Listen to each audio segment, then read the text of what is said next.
বিসমিল্লাহির রহমানির রহিম।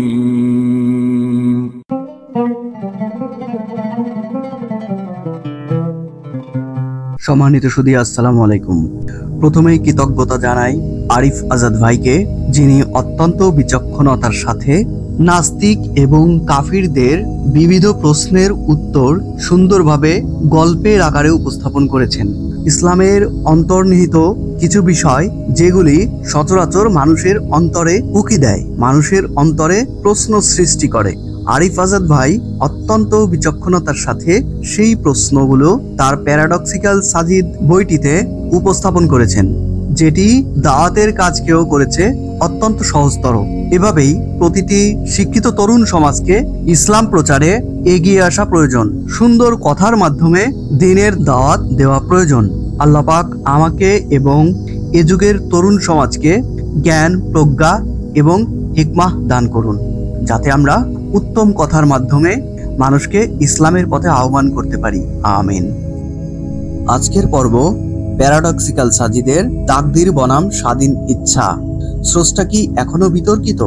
সাজিদের ব্যাগে ইয়া মোটা একটি ডায়েরি থাকে সবসময়। ডায়েরিটা প্রাগৈতিহাসিক আমলের কোনো নিদর্শনের মতো, জায়গায় জায়গায় ছেঁড়া জায়গার কোনোটাতে সুতো দিয়ে সেলাই করা, কোনো জায়গায় আটা দিয়ে প্রলেপ লাগানো, কোনো জায়গায় ট্যাপ করা।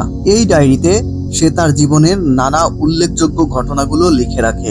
এই ডায়েরির মাঝামাঝি কোনো এক জায়গায় সাজিদ আমার সাথে প্রথম সাক্ষাতের ঘটনাটিও লিখে রেখেছে। তার সাথে আমার প্রথম দেখা হয় টিএসসিতে। সে আমার সম্পর্কে লিখে রেখেছে, ভ্যাবলা টাইপের এক ছেলের সাথে সাক্ষাৎ হলো আজ। দেখলেই মনে হবে জগতের কঠিন বিষয়ের কোনো কিছুই সে বুঝে না। কথা বলার পরে বুঝলাম এই ছেলে অত্যন্ত বুদ্ধিমান কিন্তু বোকা।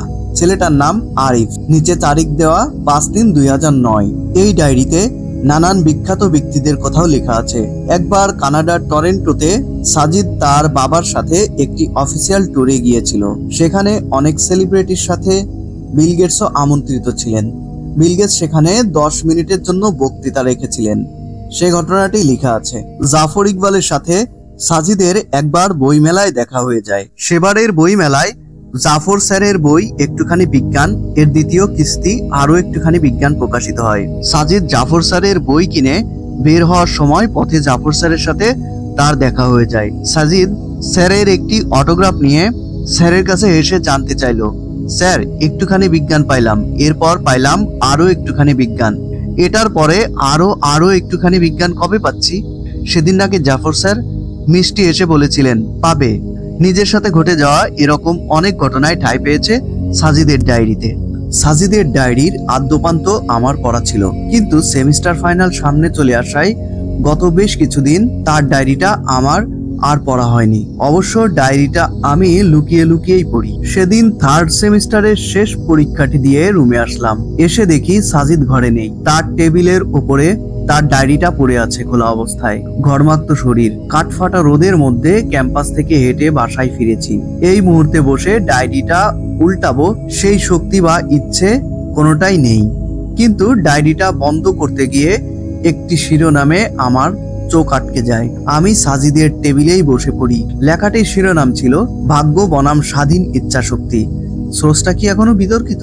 বেশ লোভনীয় শিরোনাম। শারীরিক ক্লান্তি ভুলেই আমি ঘটনাটির প্রথম থেকে পড়া শুরু করলাম। ঘটনাটি সাজিদের ডায়েরিতে যেভাবে লেখা ঠিক সেভাবেই আমি পাঠকদের জন্য তুলে ধরছি। কয়েকদিন আগে ক্লাসের 3rd পিরিয়ডে মফিজুর রহমান স্যার এসে আমাকে দাঁড় করালেন। বললেন, তুমি ভাগ্যে তকদিরে বিশ্বাস করো? আমি আচমকা অবাক হলাম। আসলে এই আলাপগুলো হলো ধর্মীয় আলাপ। মাইক্রোবায়োলজির একজন শিক্ষক যখন ক্লাসে এসে এসব জিজ্ঞাসা করেন তখন খানিকটা বিব্রত বোধ করাই স্বাভাবিক। স্যার আমার উত্তরের আশায় আমার মুখের দিকে চেয়ে আছেন। আমি বললাম, জি স্যার, অ্যাজ এ মুসলিম আমি তকদিরে বিশ্বাস করি। এটি আমার ইমানের মূল 7টি বিষয়ের মধ্যে একটি। স্যার বললেন, তুমি কি বিশ্বাস করো যে মানুষ জীবনে যা যা করবে তার সবকিছুই তার জন্মের অনেক অনেক বছর আগে তার তকদিরে লিখে দেওয়া হয়েছে? জি স্যার, আমি উত্তর দিলাম। বলা হয় স্রষ্টার ইচ্ছা ছাড়া গাছের একটি ক্ষুদ্র পাতাও নড়ে না, তাই না? জি স্যার। ধরো আজ সকালে আমি একজন মানুষকে খুন করলাম। এটা কি আমার তকদিরে পূর্ব নির্ধারিত ছিল না? জি ছিল। আমার তকদির যখন লেখা হচ্ছিল তখন কি আমি জীবিত ছিলাম? না, ছিলেন না। আমার তকদির কে লিখেছে বা কার নির্দেশে লিখিত হয়েছে? স্রষ্টার। তাহলে সোজা এবং সরল লজিক এটাই বলে আজ সকালে যে খুনটি আমি করেছি সেটি মূলত আমি করিনি। আমি এখানে একটি রোবট মাত্র। আমার ভেতরে একটি প্রোগ্রাম সেট করে দিয়েছেন স্রষ্টা। সেই প্রোগ্রামে লেখা ছিল যে আজ সকালে আমি একজন লোককে খুন করব। সুতরাং আমি ঠিক তাই করেছি, যা আমার জন্য স্রষ্টা পূর্বে ঠিক করে রেখেছেন। এতে আমার কোনো হাত নেই। Do you agree Sajid? কিছুটা, আমি উত্তর দিলাম।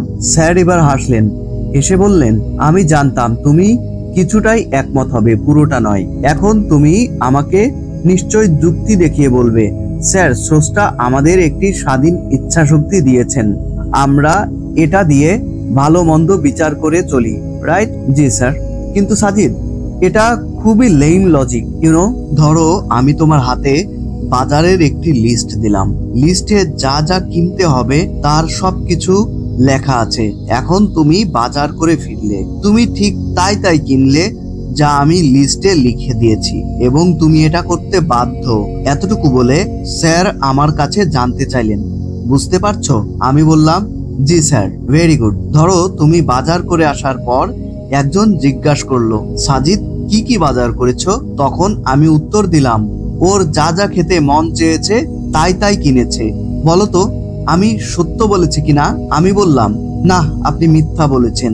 স্যার চিৎকার করে বলে উঠলেন, exactly, you have got the point my dear. আমি মিথ্যা বলেছি।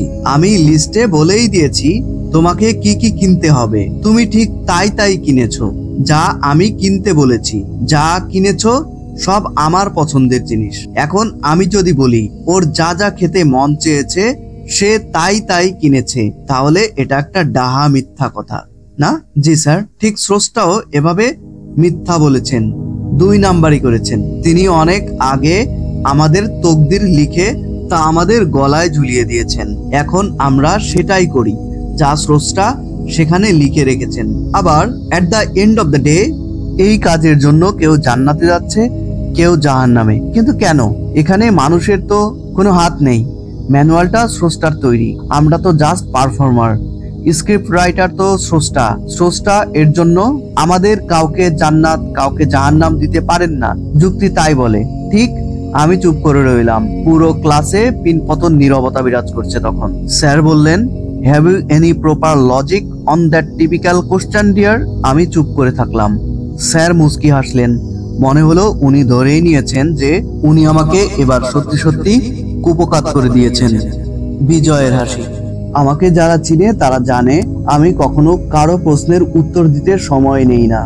আজকে যেহেতু তার ব্যতিক্রম ঘটলো, আমার বন্ধুরা আমার দিকে ড্যাব ড্যাব করে তাকালো। তাদের চাহনি দেখে মনে হচ্ছিল এই সাজিদকে তারা চিনেই না, কোনোদিন দেখেনি। আর ক্লাসে আমার বিরুদ্ধ মতের যারা আছে তাদের চেহারা তখন মুহূর্তেই উজ্জ্বল বর্ণ ধারণ করলো। তারা হয়তো মনে মনে বলতে লাগলো, মোল্লার দৌড় ওই মসজিদ পর্যন্তই। হা হা হা। আমি মুখ তুলে স্যারের দিকে তাকালাম। মুচকি হাসিটা স্যারের মুখে তখনও বিরাজমান। আমি বললাম, স্যার, এই ক্লাসে কার সম্পর্কে আপনার কি অভিমত? স্যার ভেবাচেক্কা খেলেন। স্যার জিজ্ঞেস করেছেন কি আর আমি বলছি কি? স্যার বললেন, বুঝলাম না। মানে আমাদের ক্লাসের কার মেধা কিরকম সে বিষয়ে আপনার কি ধারণা? ভালো ধারণা। ছাত্রদের সম্পর্কে একজন শিক্ষকেরই তো সবচেয়ে ভালো জ্ঞান থাকে। আমি বললাম, স্যার আপনি বলুন তো এই ক্লাসের কারা কারা ফার্স্ট ক্লাস আর কারা কারা সেকেন্ড ক্লাস পাবে? স্যার কিছুটা বিস্মিত হলেন। বললেন, আমি তোমাকে অন্য বিষয়ে প্রশ্ন করেছি, তুমি আউট অফ কনটেক্সটে গিয়ে পাল্টা প্রশ্ন করছো সাজিদ। না স্যার, আমি কনটেক্সটে আছি, আপনি উত্তর দিন। স্যার বললেন, এই ক্লাস থেকে রায়হান, মমতাজ, ফারহানা, সজীব, ওয়ারেশ, ইফতি, সুমন, জাবেদ এবং তুমি ফার্স্ট ক্লাস পাবে, আর বাকিরা সেকেন্ড ক্লাস। স্যার যাদের নাম বলেছেন তারা সবাই ক্লাসের ব্রিলিয়ান্ট স্টুডেন্ট, সুতরাং স্যারের অনুমান খুব একটা ভুল না। আমি বললাম, স্যার আপনি এটা লিখে দিতে পারবেন? হোয়াই নট, স্যার বললেন। এই বলে তিনি খচখচ করে একটা কাগজের এক পাশে যারা ফার্স্ট ক্লাস পাবে তাদের নাম, অন্য পাশে যারা সেকেন্ড ক্লাস পাবে তাদের নাম লিখে আমার হাতে দিলেন। আমি বললাম, স্যার, ধরে নিলাম যে আপনার ভবিষ্যৎবাণী সম্পূর্ণ সত্য হয়েছে, মানে আপনি ফার্স্ট ক্লাস পাবে বলে যাদের নাম লিখেছেন তারা সবাই ফার্স্ট ক্লাস পেয়েছে, আর যারা সেকেন্ড ক্লাস পাবে লিখেছেন তাদের সবাই সেকেন্ড ক্লাস পেয়েছে। তো যারা সেকেন্ড ক্লাস পেয়েছে তারা সেকেন্ড ক্লাস পাবে বলে আপনি এই কাগজে লিখেছেন বলেই কি তারা সেকেন্ড ক্লাস পেয়েছে? স্যার বললেন, একদম না। তাহলে মূল ব্যাপারটি কি স্যার? স্যার বললেন, মূল ব্যাপার হলো আমি তোমাদের শিক্ষক। আমি খুব ভালো জানি পড়াশোনায় তোমাদের কে কেমন। আমি খুব ভালো করেই জানি কার কেমন মেধা। সুতরাং আমি চোখ বন্ধ করেই বলে দিতে পারি কে কেমন রেজাল্ট করবে। আমি হাসলাম, বললাম, স্যার, যারা সেকেন্ড ক্লাস পেয়েছে তারা যদি আপনাকে দোষ দেয়, যদি বলে আপনি সেকেন্ড ক্লাস ক্যাটাগরিতে তাদের নাম লিখেছেন বলেই তারা সেকেন্ড ক্লাস পেয়েছে? স্যার কপালের ভাঁজ লম্বা করে বললেন, it would be totally bullshit. আমি কেন এর জন্য দায়ী হব? এটা তো সম্পূর্ণ তাদের দায়। আমি শুধু তাদের মেধা যোগ্যতা সম্পর্কে ধারণা রাখি বলেই অগ্রিম বলে দিতে পেরেছি যে কে কেমন রেজাল্ট করবে। আমি আবার জোরে জোরে হাসতে লাগলাম। পুরো ক্লাস আমার দিকে হা করে তাকিয়ে আছে। আমি থামলাম, বললাম, স্যার, তকদির তথা ভাগ্যটাও ঠিক এরকম। আপনি যেমন আমাদের মেধা যোগ্যতা ক্ষমতা সম্পর্কে ভালো ধারণা রাখেন, স্রষ্টাও তেমনি তার সৃষ্টি সম্পর্কে ধারণা রাখেন। আপনার ধারণা মাঝে মাঝে ভুল হতে পারে, কিন্তু স্রষ্টার ধারণায় কোনো ভুল নেই। স্রষ্টা হলেন আলিমুল গায়েব। তিনি ভূত বর্তমান ভবিষ্যৎ সব জানেন। আপনি যেরকম আমাদের সম্পর্কে পূর্বানুমান করে লিখে দিয়েছেন যে আমাদের মধ্যে কারা কারা ফার্স্ট ক্লাস পাবে আর কারা সেকেন্ড ক্লাস, এর মানে কিন্তু এই না যে আপনি বলেছেন বলে আমাদের কেউ ফার্স্ট ক্লাস পাচ্ছি কেউ সেকেন্ড ক্লাস। স্রষ্টাও সেরকম পূর্বানুমান করে আমাদের তকদির লিখে রেখেছেন। তাতে লেখা আছে দুনিয়ায় আমরা কে কি করব। এর মানেও কিন্তু এই না যে তিনি লিখে দিয়েছেন বলেই আমরা কাজগুলো করছি, বরং এর মানে হলো এই, তিনি জানেন যে আমরা দুনিয়ায় এই কাজগুলো করব, তাই তিনি তা অগ্রিম লিখে রেখেছেন তকদির হিসেবে। আমাদের মধ্যে কেউ ফার্স্ট ক্লাস আর কেউ সেকেন্ড ক্লাস পাবার জন্য যেমন কোনোভাবেই আপনি দায়ী নন, ঠিক সেভাবে মানুষের মধ্যে কেউ ভালো কাজ করে জান্নাতে আর কেউ খারাপ কাজ করে জাহান্নামে যাবার জন্য স্রষ্টা দায়ী নন। স্রষ্টা জানেন যে আপনি আজ সকালে একজনকে খুন করবেন, তাই তিনি সেটা আগেই আপনার তকদিরে লিখে রেখেছেন। এটার মানে এই না যে স্রষ্টা লিখে রেখেছেন বলেই আপনি খুনটি করেছেন। এর মানে হলো স্রষ্টা জানেন যে আপনি আজ খুনটি করবেন, তাই সেটা অগ্রিম লিখে রেখেছেন আপনার তকদির হিসেবে। স্যার, ব্যাপারটা কি এখন পরিষ্কার? স্যারের চেহারাটা কিছুটা ফ্যাকাশে মনে হলো।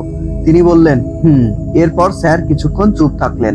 তারপর বললেন, আমি শুনেছিলাম তুমি কদিন আগেও নাস্তিক ছিলে, তুমি আবার আস্তিক হলে কবে? আমি হা হা হা করে হাসলাম। বললাম, এই প্রশ্নটা কিন্তু স্যার আউট অফ কনটেক্সট। এটা শুনে পুরো ক্লাস হাসিতে ফেটে পড়ল। পিরিয়ডের একদম শেষ দিকে স্যার আবার আমাকে দাঁড় করালেন। বললেন, বুঝলাম স্রষ্টা আগে থেকে জানেন বলেই লিখে রেখেছেন। তিনি যেহেতু আগে থেকেই জানেন কে ভালো কাজ করবে আর কে খারাপ কাজ করবে, তাহলে পরীক্ষা নেওয়ার কি দরকার? যারা জান্নাতে যাওয়ার তাদের জান্নাতে, যারা জাহান্নামে যাওয়ার তাদের জাহান্নামে পাঠিয়ে দিলেই তো হতো, তাই না? আমি আবার হাসলাম। আমার হাতে স্যারের লিখে দেওয়া কাগজটি তখনও ধরা ছিল। আমি সেটা স্যারকে দেখিয়ে বললাম, স্যার, এই কাগজে কারা ফার্স্ট ক্লাস পাবে আর কারা সেকেন্ড ক্লাস পাবে তাদের নাম লেখা আছে। তাহলে এই কাগজটির ভিত্তিতেই রেজাল্ট দিয়ে দিন। বাড়তি করে পরীক্ষা নিচ্ছেন কেন? স্যার বললেন, পরীক্ষা না নিলে কেউ হয়তো এই বলে অভিযোগ করতে পারে যে স্যার আমাকে ইচ্ছা করেই সেকেন্ড ক্লাস দিয়েছে। পরীক্ষা দিলে আমি হয়তো ঠিকই ফার্স্ট ক্লাস পেতাম। আমি বললাম, একদম তাই স্যার, স্রষ্টাও এই জন্যই পরীক্ষা নিচ্ছেন, যাতে কেউ বলতে না পারে। দুনিয়ায় পরীক্ষার ব্যবস্থা থাকলে আমি অবশ্যই আজকে জান্নাতে থাকতাম। স্রষ্টা ইচ্ছা করেই আমাকে জাহান্নামে পাঠিয়েছে। ক্লাসের সবাই হাততালি দিতে শুরু করলো।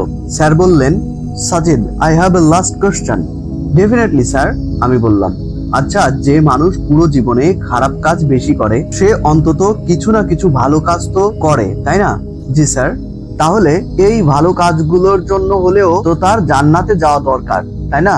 আমি বললাম, স্যার, পানি কিভাবে তৈরি হয়? স্যার অবাক হলেন। হয়তো বলতে যাচ্ছিলেন যে এই প্রশ্নটাও আউট অফ কনটেক্সট, কিন্তু কি ভেবে যেন চুপসে গেলেন। বললেন, 2 ভাগ হাইড্রোজেন আর 1 ভাগ অক্সিজেনের সংমিশ্রণে। আমি বললাম, আপনি 1 ভাগ হাইড্রোজেন আর 1 ভাগ অক্সিজেন দিয়ে পানি তৈরি করতে পারবেন? কখনোই না। ঠিক সেভাবে 1 ভাগ ভালো কাজ আর 1 ভাগ মন্দ কাজে জান্নাত পাওয়া যায় না। জান্নাত পেতে হলে হয় 3 ভাগ ভালো কাজ হতে হবে, নতুবা 2 ভাগ ভালো কাজ, 1 ভাগ মন্দ কাজ হতে হবে। অর্থাৎ ভালো কাজের পাল্লা ভারী হওয়া আবশ্যক। সেদিন আর কোনো প্রশ্ন স্যার আমাকে করেননি। এক নিঃশ্বাসে পুরোটা পড়ে ফেললাম, কোথাও একটু থামিনি। পড়া শেষে যেই মাত্র সাজিদের ডায়েরিটা বন্ধ করতে যাব, অমনি দেখলাম পেছন থেকে সাজিদ এসে আমার কান মলে ধরেছে। সে বলল, তুই তো সাংঘাতিক লেভেলের চোর। আমি হেসে বললাম, হা হা হা, স্যারকে তো ভালো জব্দ করেছিস বেটা। কথাটা সে কানে নিল বলে মনে হলো না। নিজের সম্পর্কে কোনো কমপ্লিমেন্টই সে আমলে নেয় না। গামছায় মুখ মুছতে মুছতে সে খাটের উপর শুয়ে পড়লো। আমি তার কাঁধে হাত রাখলাম, বললাম, সাজিদ, একটা কথা বলবো? বল। জানিস, এক সময় যুবকেরা হিমু হতে চাইতো। হলুদ পাঞ্জাবি গায়ে দিয়ে মরুভূমিতে গর্ত খুঁজে জ্যোৎস্না দেখার স্বপ্ন দেখতো। দেখিস, এমন একদিন আসবে যেদিন যুবকেরা সাজিদ হতে চাইবে, ঠিক তোর মতো। এই বলে আমি সাজিদের দিকে তাকালাম। দেখলাম ততক্ষণে সে ঘুমিয়ে পড়েছে, অঘোর ঘুম। একটি ছোট্ট সুসংবাদ দিয়ে রাখি, আমাদের প্রিয় নবী হযরত মুহাম্মদ সাল্লাল্লাহু আলাইহি ওয়াসাল্লামের পূর্ণাঙ্গ জীবনী বা সিরাতের বিখ্যাত গ্রন্থ আর রাহিকুল মাকতুম, যে বইটিতে মহানবী হযরত মুহাম্মদ সাল্লাল্লাহু আলাইহি ওয়াসাল্লামের জীবনের সমস্ত গুরুত্বপূর্ণ ঘটনাগুলি সবিস্তরে বর্ণিত হয়েছে। একজন মুমিনের অবশ্যই মহানবী হযরত মুহাম্মদ সাল্লাল্লাহু আলাইহি ওয়াসাল্লামের জীবনের গুরুত্বপূর্ণ ঘটনাগুলি সবিস্তরে জানা উচিত।